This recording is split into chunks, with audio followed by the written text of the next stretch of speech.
تو وہ immovable property وہ موویبل پراپرٹی بن جاتی ہے. اس کے علاوہ کوئی دیوار ہے، اگر آپ اس دیوار تو زمین کے اندر یعنی اس کی یعنی مضبوط ہے، دبی ہوئی ہے، جب آپ اس دیوار کو ہٹاتے ہیں تو تب وہ بن جاتی ہے موویبل پراپرٹی. جب آپ اس کو علیحدہ کرتے ہیں، اینٹوں کو علیحدہ کرتے ہیں، تو وہ موویبل پراپرٹی بن جاتی ہے. جب تک وہ زمین کے ساتھ یعنی وہ اٹیچ ہے، اس وقت تک وہ کیا ہے، وہ اموویبل پراپرٹی ہے. اس کے علاوہ یہاں پر ایک بات دوسری جو چیز جو ہے، what is instrument according to this act. اس ایکٹ کے مطابق سیکشن 3 میں یعنی انسٹرومنٹ کسے کہا گیا ہے. دیکھیں جناب، انسٹرومنٹ کہتے ہیں کوئی بھی دستاویز. یہاں پہ انسٹرومنٹ یعنی محدود کیا گیا ہے، یعنی انسٹرومنٹ میں بہت کچھ آ سکتے تھے. یعنی اس میں انہیریٹنس بھی آ سکتا ہے، انہیریٹنس وصیت بھی آ سکتی ہے، لیکن یہاں کہہ رہا ہے کہ سوائے وصیت کے کوئی بھی ایسی دستاویز یعنی جس میں گفٹ ہو، ایکسچینج ہو، ایکشنیبل کلیم ہو، یا اس کے علاوہ ہمارے پاس جو ہے مارگیج ہے، لیز ہے، سیل، کوئی بھی ایسی دستاویز جو سیل سے ریلیٹڈ ہو، سوائے جو وصیت کے کوئی بھی ایسی چیز یعنی کوئی بھی ایسی ڈیٹ یا دستاویز، وہ کہلائے گا انسٹرومنٹ. سمجھ گئے؟ امید کرتا ہوں آپ لوگوں کو میں کوشش کرتا ہوں آسانی سے آپ لوگوں کو سمجھ آ جائے. What is meant by attested. دیکھیں جناب، اٹیسٹڈ یہ انتہائی اہم ٹرم ہے. اٹیسٹڈ سے مراد یہاں پہ یہ ہے کہ بھئی کوئی بھی ایسی دستاویز جن پر یعنی پارٹیز کے علاوہ دو بندوں کے دستخط ہو تو کہا جائے گا، یا دستخطی نشان ہو تو کہا جائے گا، یا دو گواہ ہوں، یا دو گواہوں کے سامنے کوئی بھی ایسی ڈیٹ یا کوئی بھی ایسی دستاویز جس کو یعنی اٹیسٹ کیا گیا ہے یا اس کو کیا کیا گیا ہے، تصدیق کیا گیا ہے، تو کہا جائے گا کہ یہ اٹیسٹڈ کیا ہے، ڈاکومنٹ ہے یا دستاویز ہے. یہاں پہ میں آپ لوگوں کو اٹیسٹڈ کو یعنی یہاں پہ وضاحت کروں گا کہ اٹیسٹڈ پر یہاں پہ مختلف اس کی یعنی اس کو اٹیسٹڈ کو وضاحت کے لیے یہاں پہ مختلف میں یہاں پہ ججمنٹ آپ لوگوں کو بتاؤں گا کہ یہاں پہ اٹیسٹڈ سے کیا مراد ہے. دیکھیں، سب سے پہلے کہہ رہا ہے کہ کسی بھی جائیداد کو اس صورت میں ہے تصدیق شدہ کہا جائے گا جب اس پر دو یا دو سے زیادہ گواہان کی دستخط موجود ہو یا کوئی شناخت موجود ہو. تو وہ کیا یعنی وہ دستخط ہو یا اس کے انگوٹھے کے نشان ہو، دو یا دو سے زیادہ گواہان کی دستخط ہو یا انگوٹھے کے نشان ہو. اس کے علاوہ کہتا ہے کہ اس نے دیگر افراد کو تحریر کنندہ کی موجودگی میں دستاویز پر دستخط کرتے ہوئے یا انگوٹھا لگاتے ہوئے دیکھا ہو. دیکھیں جناب، ضروری نہیں کہ یعنی وہ جو یعنی اس نے اگر وہ ڈاکومنٹ کو اس نے اپنا دستخط نہیں کیا ہے، جو گواہ ہے اس نے اپنے دستخط نہیں کی، لیکن اس نے جو لکھنے والا ہے، جو اس ڈاکومنٹ کو تحریر کرنے والا ہے، اس کو اس ڈاکومنٹ پر دستخط کرتے ہوئے دیکھا ہو. اگر دو یا دو سے زیادہ گواہ کسی بھی ایسی دستاویز کو یا ڈاکومنٹس کو یا ڈیٹ کو لکھتے وقت دیکھا ہو اور لکھتے وقت اس پر دستخط کرتے ہوئے دیکھا ہو، تو کہا جائے گا کہ it is a attested document. تو اس کی مزید یعنی مختلف یہاں پہ ججمنٹ آئی ہیں اس کے اوپر مختلف ہائی کورٹس کے. تو یہاں پر ایک بات اور کہی ہے، دستاویز کے جو خالق ہے یعنی جس نے اس کو تخلیق کی ہے، یعنی اس سے اگر کسی نے یہ بات سنی ہو یعنی کہ اس نے اس پر دستخط کیے. دیکھیں جناب، اگر کوئی تحریر کنندہ، اگر کوئی تحریر کرنے والا اگر کسی ڈیٹ کو یا کسی دستاویز کو یا ڈاکومنٹ کو یعنی لکھنے کے بعد اس پر دستخط کرنے کے بعد آ کے کسی دو بندوں کو یہ بتایا ہو کہ بھئی اس دستاویز کو میں نے دستخط کیے، تو بھی کہا جائے گا کہ it is a attested document. اور وہ جو گواہان ہے وہ گواہان یعنی اس کو تصدیق کرتے ہیں کہ بھئی اس بندے نے ان سے کہا تھا کہ بھئی میں نے اس تحریر کنندہ پر اس تحریر پر یعنی دستخط کیے. اس کے علاوہ یہاں ایک بات اور اہم ہے، یہ ججمنٹ ہے اسلام آباد یعنی لاہور ہائی کورٹ کی. یہاں میں کہہ رہا ہے کہ ہر ایک گواہ نے دستاویز کے تیار کرنے والے کی موجودگی میں اس پر دستخط کیے، بشرط یہ ضروری نہیں کہ دونوں گواہان ایک ہی وقت موجود ہوں. یہ بھی ضروری نہیں کہ جو گواہان اس ڈیٹ پر دستخط کر رہے ہیں، اس دستاویز پر دستخط کر رہے ہیں، وہ ایک وقت ہی موجود ہوں. اگر ایک نے ایک دن کیا تو دوسرے نے دوسرے دن بھی کیا تو تب بھی کہا جائے گا کہ اٹ از اے تصدیق شدہ ڈاکومنٹ. اس کے علاوہ ایک اور ججمنٹ ہے جو مزید وضاحت کرتا ہے.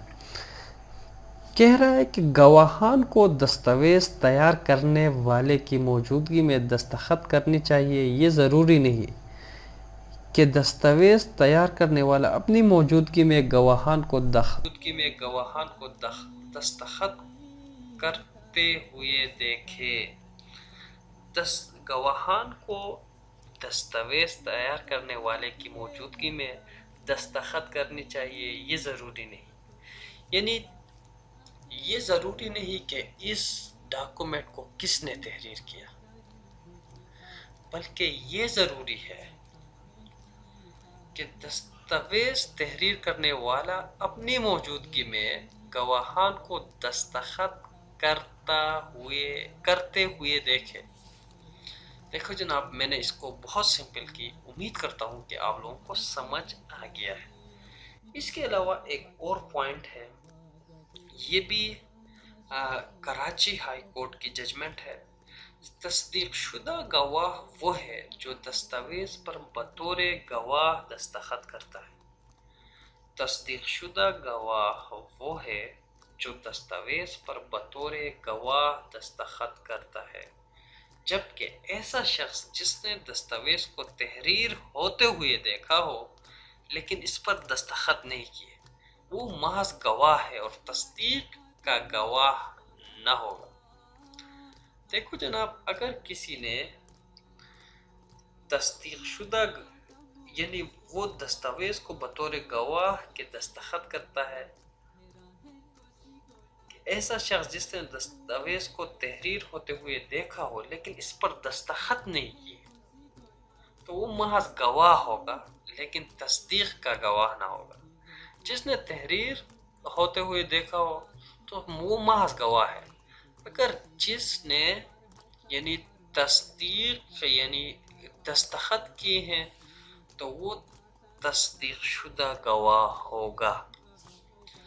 تو جناب ایک اور ججمنٹ ہے، دستاویز کا تحریر کنندہ جس نے دستاویز پر بطور گواہ دستخط نہ کیے اسے تصدیقی گواہ نہیں کہا جائے گا.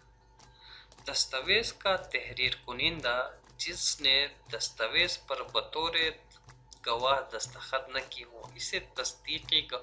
دیکھو جناب، اگر کسی نے میرے پاس کوئی ڈاکومنٹ لائے یعنی لکھنے کے لیے کہ بھئی یہ چیز لکھو، اس میں نے لکھ دیا لیکن میں گواہ نہیں ہوں کیونکہ میں نے اس کو اٹیسٹ ہوتے ہوئے نہیں دیکھا ہے. اگر میں نے اس کو اٹیسٹ لوگوں کو یعنی میں نے تحریر کیا اگر میں نے اس کو یعنی اٹیسٹ ہوتے ہوئے نہیں دیکھا تو اس کا مطلب یہ نہیں کہ میں گواہ ہوں. اگر میں نے اس کو یعنی اٹیسٹ ہوتے ہوئے لوگوں کے دستخط ہوتے ہوئے دیکھے تو تب میں کیا ہوں گا؟ تو میں ہوں گا یعنی تصدیق شدہ گواہ. اس کے علاوہ what is mean by registered? Registered سے کیا مراد ہے؟ دیکھیں جناب، رجسٹر سے مراد یہ ہے کہ جب آپ کوئی بھی یعنی ٹرانزیکشن کرتے ہیں یعنی پراپرٹی سے ریلیٹڈ، تو آپ کی یہ جو ٹرانزیکشن اگر 100 روپے سے زیادہ ہے، اگر آپ کوئی سیل کرتے ہیں اور آپ ایموویبل پراپرٹی سیل کرتے ہیں اور آپ کی یہ ایموویبل پراپرٹی کی جو ویلیو ہے وہ 100 روپے سے زیادہ ہے، تو لا ٹرانسفر پراپرٹی ایک کہتا ہے کہ آپ کو یعنی یہ جو ٹرانزیکشن ہے اس کو رجسٹر کرنا ضروری ہے. تو آپ اپنی جو یعنی ڈسٹرکٹ کے ضلع کے رجسٹرار آفس سے اس کو کیا کرتے ہو، یعنی اس کے رجسٹر میں اس کو کیا کرتے ہو، رجسٹر کرتے ہو. ڈسٹرکٹ رجسٹرار کے آفس میں جب یعنی اس کے جو رجسٹر میں اس کو لکھ دیتے ہو، رجسٹر کرتے ہو، اندراج کرتے ہو اپنی اس ٹرانزیکشن کو، تو آپ کی یہ جو ٹرانزیکشن ہے کہا جائے گا اٹ از رجسٹرڈ. یعنی رجسٹرڈ کیا ہو گیا؟ یعنی دستاویزات، یا آپ کی جو سیل ہے یا آپ کی لیز ہے یا مارگیج ہے، کچھ بھی ہے. What is main by attached to the earth? دیکھو یہ بھی جو ہے ایموویبل پراپرٹی کی ڈیفینیشن میں آتا ہے. What is main by attached to the earth? یعنی زمین سے ملحقہ سے کیا مراد ہے؟ یعنی ہر وہ چیز جو زمین میں جڑ رکھتی ہو، یعنی وہ زمین کے اندر ہو، یعنی آپ اس کو یعنی وہ موویبل نہ ہو، اس کو کہا جائے گا attached to the earth. For example کوئی بلڈنگ ہے، فار ایگزامپل کوئی درخت ہے یعنی جو زمین میں جڑ رکھتی ہے، یا کوئی کھمبا ہے جو زمین میں جڑ رکھتی ہے. جب آپ اس کو یعنی نکال دیتے ہیں تو اس وقت وہ ایموویبل بن جاتے ہیں، تو وہ اٹیچ ٹو دی ارتھ نہیں رہ جاتی. جب تک وہ زمین کے ساتھ اٹیچڈ ہے تو اس وقت تک یہ کہا جائے گا it is attached to the earth. What is actionable claim? دیکھو جناب، انتہائی اہم ٹاپک ہے، اس پر ہمارا ایک چیپٹر بھی ہے، اس پر ہم آئیں گے، لیکن یہاں پہ انٹرپریٹیشن کلاس ہے، اس میں میں آپ لوگوں کو یعنی لنک کروں گا، سرسری آپ لوگوں کو بتاؤں گا، برائفلی بتاؤں گا کہ ایکشنیبل کلیم کسے کہتے ہیں. دیکھیں جناب، ایک ہوتا ہے یعنی آپ سیکورٹی پر کوئی چیز رکھ دیتے ہیں، یعنی ایک ہوتا ہے مارگیج. دیکھو جناب، آپ کسی کو قرض دیتے ہیں اور قرض دے کے اسے کہتے ہیں کہ جناب آپ کو میں یہ قرض دے رہا ہوں، لیکن آپ مجھے کوئی ایسی چیز دے دیں سیکورٹی پر تاکہ اگر آپ یہ لون مجھے واپس نہ کر سکے تو میں وہ چیز یعنی اس لون کے عوض اپنے پاس رکھوں گا، بیچ کے یا اپنے پیسے یعنی ریکور کروں گا. یعنی سیکورٹی، ایز اے سیکورٹی اگر کوئی چیز آپ رکھ لیتے ہیں لون دے کے تو وہ کیا بن جاتی ہے؟ سیکورٹی بن جاتی ہے، اور وہ مارگیج. یعنی اگر کوئی یعنی اپنی پراپرٹی آپ کے پاس رکھتی ہے as a mortgage, as a security, اور آپ سے کوئی قرض لیتی ہے تو وہ سیکورٹی آپ کے پاس ہے تو وہ سیکیور ڈیٹ ہے. دیکھو وہ سیکیور ڈیٹ ہے. اگر وہ آپ کے پاس کوئی پراپرٹی مارگیج کرتی ہے، آپ کے پاس سیکورٹی رکھ لیتی ہے، تو وہ جو ڈیٹ ہے آپ کی، جو آپ نے جس کو قرض دی ہے، وہ سیکیور ہے کہ اگر وہ آپ کو نہ دے، پیسے واپس نہ کر سکے، تو آپ وہ ایموویبل پراپرٹی جو اس کی ہے جو جائیداد آپ کے پاس ہے اس کو آپ بیچ کے اپنے پیسے ریکور کر سکیں گے۔ لیکن ایکشنیبل کلیم سے مراد یہاں پر یہ ہے کہ یہاں انسیکیور ڈیبٹ ہے، یعنی آپ کسی کو قرض دیتے ہیں لیکن آپ اس کی جو ایموول پراپرٹی ہے اپنے پاس سیکورٹی کے لیے کچھ بھی نہیں رکھ لیتے ہیں، تو وہ ایکشنیبل کلیم ہے۔ میں اس کو سمپل کر دیتا ہوں، فار ایگزامپل میں کسی یونیورسٹی میں ٹیچر ہوں اور میں ایک مہینے پڑھاتا ہوں لیکن مجھے تنخواہ نہیں مل رہا،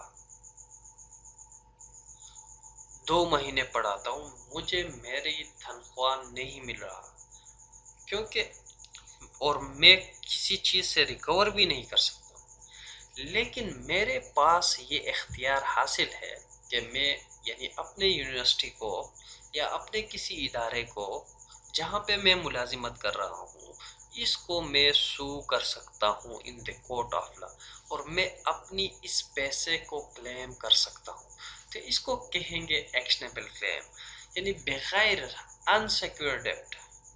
فار ایگزامپل جس طرح میں نے آپ لوگوں کو بتایا کہ جناب میں نے آپ کو قرض دیا لیکن میں نے کوئی سیکورٹی نہیں رکھی، پھر بھی میں آپ کو یعنی سو کر سکتا ہوں یعنی اس پیسے کو ریکور کرنے کے لیے۔ اس کے لیے what is main by notice, notice سے کیا مراد ہے اور نوٹس کے کتنے قسم ہیں یہ بھی امپورٹنٹ ہے۔ دیکھو نوٹس کسی کو اطلاع دینا، یعنی اطلاع کس طرح دی جاتی ہے یہ بھی امپورٹنٹ بات ہے۔ یعنی ایک تو اطلاع یہ ہوتا ہے کہ جناب اگر آپ، میں یہاں ایگزامپل سے آپ لوگوں کو سمجھاؤں گا کہ آپ کسی کو اطلاع دیتے ہیں، یعنی ایک ایسا اطلاع ہوتا ہے فار ایگزامپل میں نے آپ کے اوپر یعنی سیول کورٹ پر کوئی سوٹ فائل کیا، یعنی سوٹ فائل کیا تو آپ کو نوٹس مل گئی، آپ کے پیچھے ہم نے یعنی عدالت نے کوئی سیول کورٹ نے کوئی نوٹس بھیج دیا کہ بھئی آپ یعنی اس بندے نے آپ پر دعویٰ کیا ہے، تو وہ آپ تک پہنچتی ہے یا نہیں پہنچتی، یا آپ کے ایجنٹ تک پہنچتی ہے یا آپ کے گھر تک پہنچتی ہے یا نہیں پہنچتی، تو پھر پھر دوسری مرتبہ اگر آپ عدالت میں پیش نہیں ہوئی ہے تو پھر آپ کے محلے پر کوئی ایسی یعنی نوٹس یعنی آویزاں کرنا، جس طرح ہم عموماً ہوتا ہے کہ کورٹ کی طرف سے کوئی ایسی اشتہار آ جاتی ہے جو آپ کے محلے پر آپ کی گلی میں اس کو آویزاں کیا جاتا ہے تاکہ لوگوں کو پتہ چلے اور آپ کو بھی پتہ چلے کہ آپ کو یعنی نوٹس مل گئی ہے۔ اس کے علاوہ یہاں پہ اگر پھر بھی آپ اس کورٹ میں یعنی انٹر نہیں ہوتے یعنی اس جواب دینے کے لیے اپنے دفاع کے لیے، تو پھر یعنی اخبار میں نوٹس ملتی ہے آپ کو، یعنی اطلاع دی جاتی ہے کہ بھئی اس نے آپ پر اتنا یعنی اس پراپرٹی کا دعویٰ کیا ہے فلاں بستہ، 2 اخبار میں نوٹس ہوتی، اس کے بعد ایکس پارٹی ڈیسیجن دی جاتی ہے۔ دیکھو جناب یہ اطلاع ہو گئے، آپ کو مختلف طریقے سے آپ کے نوٹس میں لائے،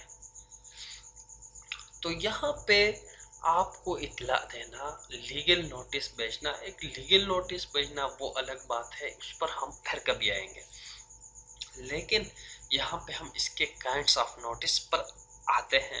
کائنڈس آف نوٹس میں ایک ایکسپریس نوٹس ہے، جس طرح میں نے آپ لوگوں کو بتایا کہ بھئی آپ کو بھی پتہ ہوتا ہے لیکن یعنی پورے محلے کو پتہ ہوتا ہے، یعنی پوری دنیا جانتی ہے کہ بھئی آپ کو اطلاع ملی ہے، وہ نوٹس ہوتا ہے۔ اس کے بعد ایکسپریس نوٹس، جس طرح میں نے آپ لوگوں کو بتایا کنسٹرکٹیو نوٹس۔ کنسٹرکٹیو نوٹس سے مراد یہ ہے کہ جناب آپ کو کوئی خط ملتی ہے، ہم نے آپ کو نوٹس بھیجا، آپ کو مل گئی لیکن آپ نے اس کو لینے سے انکار کیا، اس کو ریجیکٹ کیا، تو وہ کنسٹرکٹیو نوٹس۔ آپ کو تو مل گئی لیکن آپ نے اس کو لینے سے انکار کیا تو وہ کنسٹرکٹیو نوٹس کہلائے گا۔ اس کے بعد امپیوٹڈ نوٹس۔ امپیوٹڈ نوٹس